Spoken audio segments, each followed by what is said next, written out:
ओम श्री विष्णुवे नमः। नमस्कार दोस्तों, आप सभी का स्वागत है हमारे यूट्यूब चैनल पावरफुल हिंदू धर्म में। अब तक हमने ज्येष्ठ महात्मा की कथा अध्याय 1 से लेकर कथा अध्याय 19 का रसपान किया है। अब हम आप सभी को श्री ज्येष्ठ महात्मा की कथा अध्याय 20 का रसपान कराएंगे। अगर आप सभी हमारी वीडियो को पहली बार देख रहे हैं तो वीडियो को लाइक कीजिए, चैनल को सब्सक्राइब कीजिए ताकि आने वाली वीडियो की नोटिफिकेशन आप सभी को मिलती रहे। आइए रसपान करते हैं कथा का। सब ऋषि लोग स्कंद जी से बोले कि हे स्कंद जी, आपने समस्त मोह को नाश करने वाला तथा अत्यंत आश्चर्य को देने वाला ज्येष्ठ मास के महात्म्य का व्याख्यान किया है।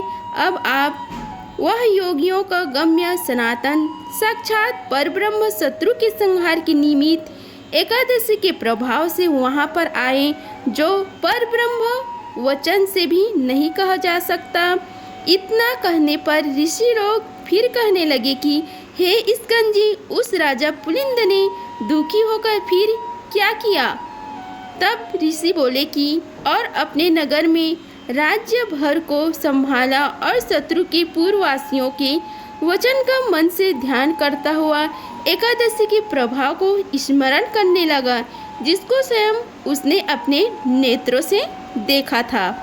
तब राजा पुलिंद ने अपने पुत्र को राज्य देकर स्वयं अपनी स्त्री को साथ लेकर वन को चला गया और वहां जाकर वानप्रस्थ आश्रम ग्रहण कर लिया, जो व्रत तीनों लोकों में दुर्लभ, पवित्र और भगवान का अति प्रिय है। अहो आश्चर्य है, मैंने उसे एकादश व्रत का महान आश्चर्यकारी कार्य को देखा था, इसमें संशय नहीं है। वहाँ की पूर्व जन्म के पूर्ण कर्म के प्रभाव से वरेण्य ऋषि के पवित्र आश्रम में दत्तात्रेय ऋषि अपने और उन दत्तात्रेय के दर्शनों की लालसा से वहाँ समस्त ऋषिगण आए। कुछ लोगों ने पूजन, स्तुति तथा विविध प्रकार की उनकी सेवा की। राजा पुलिंद भी दत्तात्रेय जी का आगमन सुनकर वहाँ भयभीत के समान ऋषि के पास जाकर बैठ गया। दत्तात्रेय जी राजा से बोले कि हे सौम्य, उठो, तुम कौन हो और किस लिए यहाँ आए हो? तुम्हारे दुख का जो भी कारण है उसको तुम मुझसे कहो।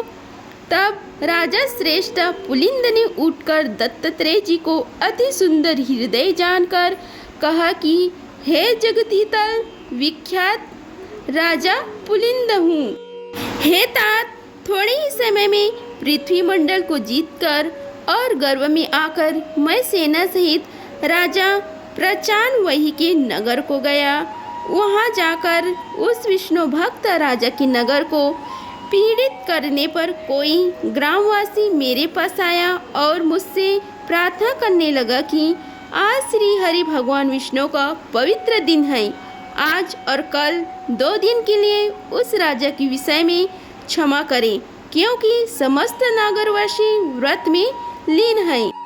उस ग्रामवासी की वार्ता सुनकर मैंने गर्व में होकर क्रोध से उसके वचनों का अपमान किया।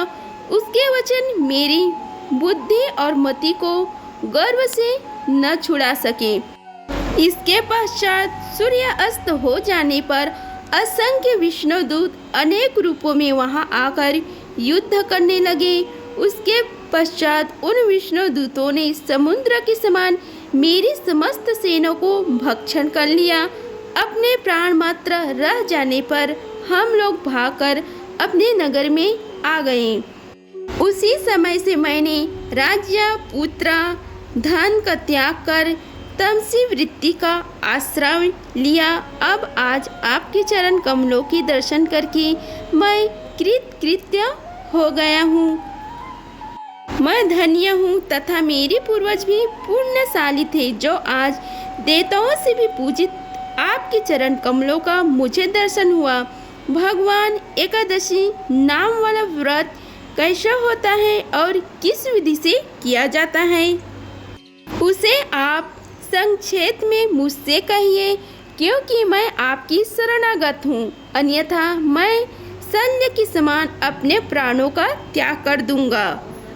राजा पुलिंद की इन वचनों को सुनकर सब वृत्तांतों को जानने वाले दत्तात्रेय जी उसी समय राजा पुलिंद को दोनों हाथों में आलिंग कर और दयाद्र चिंता होकर मधुसूदन श्री हरि भगवान के एकादशी व्रत के विधान को कहने लगे। इति श्री ज्येष्ठ महात्म्य निर्जला एकादशी व्रत विश्व अध्याय संपूर्ण हुआ। अगर आप सभी को हमारी वीडियो पसंद आई होगी तो वीडियो को लाइक कीजिए, चैनल को सब्सक्राइब कीजिए और कमेंट बॉक्स में ओम नमो भगवते वासुदेवाय लिखिए। धन्यवाद। मिलते हैं अगले वीडियो में, तब तक के लिए जय श्री राधे कृष्णा।